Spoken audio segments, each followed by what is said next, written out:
தமிழர்கள் அனைவருக்கும் இன்றைக்கு நாம் பேச போகிறது ரொம்ப முக்கியமான ஒரு செய்தியில் அனைத்திந்திய அண்ணா திமுக எடப்பாடி பழனிசாமி அணி பல தொகுதிகளில் 3ஆம் இடத்தை பிடிக்கப் போகிறது. விருப்பு வெறுப்பு இல்லாமல் பேசப்படுகிற இந்த காணொலியின் உண்மை தன்மை என்ன என்பதை நான் உங்களுக்கு சொல்ல காத்திருக்கிறேன். ஏற்கனவே அதிகமான முறையில் பலம் இழந்து நாடி நரம்புகளெல்லாம் நொறுங்கிய நிலையில் எடப்பாடி பழனிசாமியினுடைய தலைமையில் அஇஅதிமுக என்கின்ற அணியில் மூத்த தலைவர்கள் அனைவரும் வெளியேற்றப்பட்டது. அந்த கட்சிக்கு பெரும் பின்னடைவு என்பதில் எந்த மாற்று கருத்தும் இல்லை. ஒரு கட்சி இருக்குன்னா அந்த கட்சியினுடைய வெற்றி என்ன? டாக்டர் எம்ஜிஆர் அவர்கள் இல்லாத ஒரு ஆளுமை அல்ல, செல்வி ஜெயலலிதா இல்லாத ஒரு ஆளுமை இல்லை. ஆனால் அவர்கள் அனைவரும் அந்தந்த வட்டாரத்தில் இருக்கக்கூடிய தலைவர்களுக்கு முக்கியத்துவம் ஏன் கொடுத்தார்கள் என்பதை இங்கு எடப்பாடி கவனிக்க மறுத்தார். வட்டாரத்தில் இருக்கக்கூடிய தலைவர்களின் உழைப்பு, அவர்களுடைய கள நிலவரம், ஒவ்வொரு இடத்திலும் சென்று அவர்கள் மக்களை சந்திப்பது, அதாவது இதைத்தான் ஃபீல்டு ஒர்க் என்று சொல்வோம். சாதி சமூகம் சார்ந்த வாக்காளர்களை ஒருங்கிணைப்பது, தாம் சார்ந்திருக்கிற அரசியல் கட்சிகளை பற்றி அவர்களுடைய கடந்த கால இந்நாள் செயல் திட்டங்களை, வருங்கால திட்டங்களை எல்லாம் எடுத்து சொல்லி, நாங்கள் இதையெல்லாம் செய்திருக்கிறோம், எங்களுக்கு வாக்களித்தால் இதையெல்லாம் செய்வோம் என்பதற்காகத்தான் எல்லா தலைவர்களும் அனைவரையும் ஒருங்கிணைக்கும் ஒரு சிறந்த வழக்கம் உண்டு. ஆனால் இங்கே எடப்பாடி பழனிசாமி என்கின்ற ஒரு அரசியல்வாதி தலையில் மண்ணை அள்ளி கொட்டி கொண்டார்.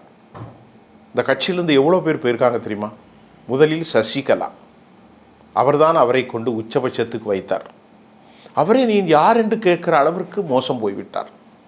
இரண்டாவது ஓ பன்னீர்செல்வம், வைத்தியலிங்கம், அதே போன்று செங்கோட்டையன், மனோஜ் பாண்டியன், அதே போன்று ஏராளமான பெயர்கள், 1 2 அல்ல, 2ஆம் மட்ட தலைவர்கள், 3ஆம் மட்ட தலைவர்கள் என்ற பெரும் கூட்டம் அந்த கட்சிக்கு மத்திய தமிழ்நாட்டில், குறிப்பாக மதுரை, பெரியகுளம், தேனி, சிவகங்கை, தென்காசி, திருநெல்வேலி, திருச்சிக்கு அந்தப்புறம், விருதுநகர், அதே போன்று தூத்துக்குடி, கன்னியாகுமரி வரை இருக்கிற இடமே தெரியாமல் ஆனது. அதனால தான் கன்னியாகுமரியில் ஒரு தொகுதியில் 5000 ஓட்டுக்கு எடுத்தாங்க, 3ஆவது இடத்துக்கு போயிட்டாங்க.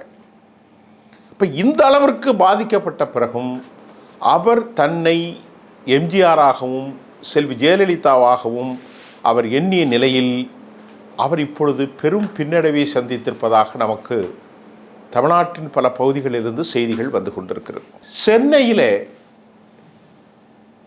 பெரம்பூர் தாவேகா, 2வது திருச்சி கிழக்கு ஆகிய 2 தொகுதிகளிலும் தாவேகாவினுடைய நிறுவனத் தலைவரும் நடிகரும் ஆகிய திரு விஜய் போட்டியிடுகிறார். அவருடைய சார்பில் மயிலாப்பூர் அதிக பிராமண வாக்காளர்களை கொண்ட தொகுதி. இந்த தொகுதியிலே அவருடைய கட்சியின் மிக முக்கிய பிரதிநிதி வெங்கட்ரமணா என்பவர் போட்டியிடுகிறார். இப்பொழுது மயிலாப்பூர், சைதாப்பேட்டை, அம்பத்தூர், ஆவடி போன்ற தொகுதிகளில் தாவேகா வேட்பாளர்கள் குடைச்சல் தற்போது எம்எல்ஏவுக்கு மிகப்பெரிய கிளியை ஏற்படுத்தியுள்ளதாகவும் கூட நமக்கு செய்திகள் வருது. என்ன தொகுதியெல்லாம்? மயிலாப்பூர், அம்பத்தூர், சைதாப்பேட்டை, ஆவடி போன்ற தொகுதிகளில் தாவேகா வேட்பாளர்களுக்கு ஏற்கனவே இருக்கக்கூடிய எம்எல்ஏக்களுக்கு பெரும் கிளியை ஏற்படுத்தியிருக்கிறது. அப்போ தாவேகா அந்த அளவிற்கு சென்னையில் தங்கள் காலை பறித்திருக்கிறது. பெரம்பூரையும் விட்டுருங்க, பெரம்பூரில் தான் விஜய் நிற்கிறேன். இப்போ நம்ம அடுத்த தொகுதி மயிலாப்பூரை நான் உங்களுக்கு சொன்னேன். இது இப்போ ஒரு ஹாட் டாப்பிக்காக இருக்குது. தாவேகாவினுடைய பொருளாளர் பி வெங்கட்ரமணன் இங்கே களமிறங்கியிருக்கிறார். மயிலாப்பூரில் இந்த தொகுதிகளில் திரு வெங்கட்ராமன் வெல்லவும் வாய்ப்பு இருக்கிறது என ஒரு தனியார் சர்வே சொல்லுது. அப்போ கடுமையான போட்டி, வென்றாலும் அவர் இழப்பீட்டை கொண்டு வந்தாலும் கடும் போட்டி இருக்கிறது. இதில் ரொம்ப பல சுவாரஸ்யமான விஷயங்கள் என்றால், பாரதிய ஜனதாவின் சார்பில் டாக்டர் தமிழிசை சவுந்தரராஜன் இங்கே டெபாசிட் இழந்தால் அந்த வாக்குகள் அப்படியே தாவேகாவுக்கு திரும்புமாம். அப்போ தாவேகா அதிமுகவுடைய வாக்கைத்தான் அங்கே பிரிக்குது. மயிலாப்பூரில் அவருக்குன்னு ஒரு வாக்கு கிடைக்கும், அவருக்குன்னு பாஜகவினுடைய வாக்குகள் கிடைக்கும். அப்படியே தாவேகாவுக்கு திரும்ப. அப்படி நடந்தால் மயிலாப்பூரில் தாவேகாவின் கைவலிக்கு செய்வது உறுதி என்று ஒரு செய்தி வந்திருக்கிறது. அப்போ அங்கே கடுமையான போட்டி இருக்குங்க மயிலாப்பூரில். வெங்கட்ரமணா மட்டுமல்ல, திமுக சார்பிலும் அதே போன்று டாக்டர் தமிழிசை நட்சத்திர வேட்பாளர்.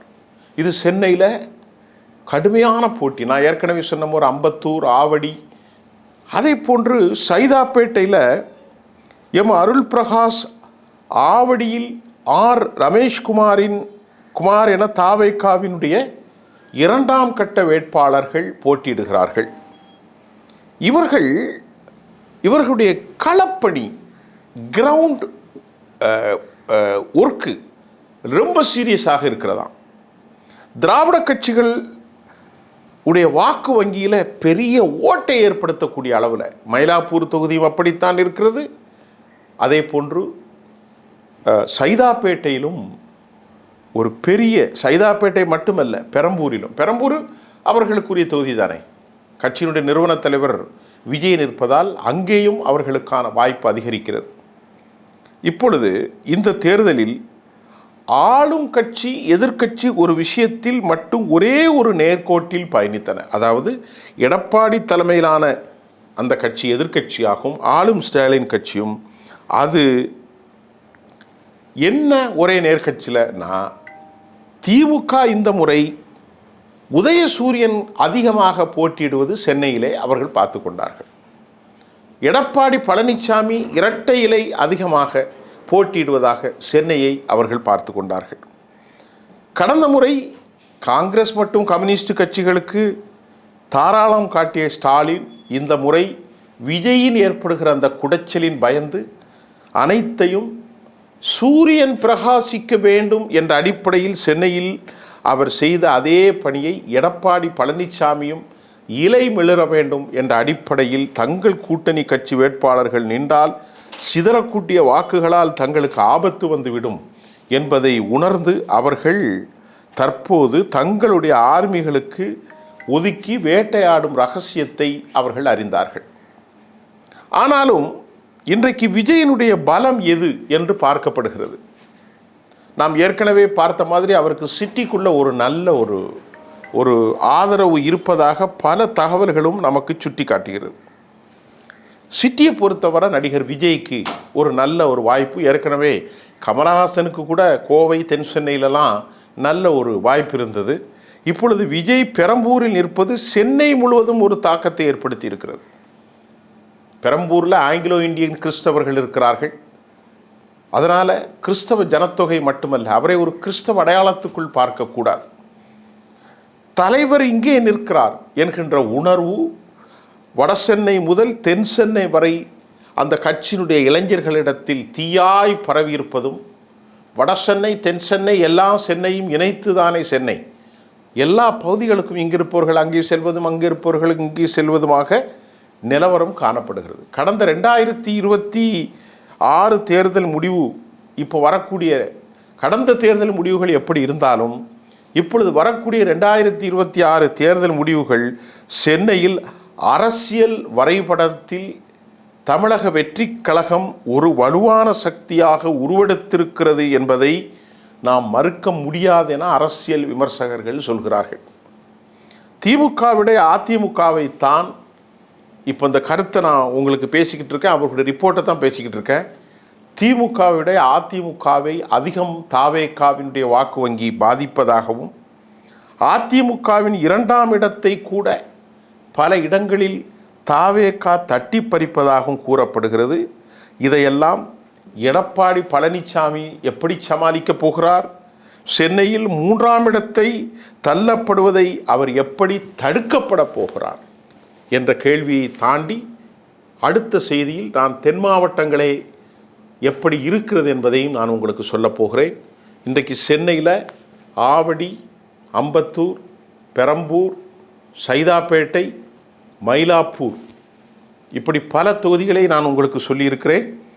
இந்த செய்தியினுடைய அனலிட்டிக்கலாக சென்னையில் பல தொகுதிகளில் அதிமுக 3ஆம் இடத்துக்கு தள்ளப்படும் அபாயம் இருப்பது அந்த கட்சிக்கு நல்ல செய்தி இல்லை என்பதே நமது பார்வையாகும். நன்றி.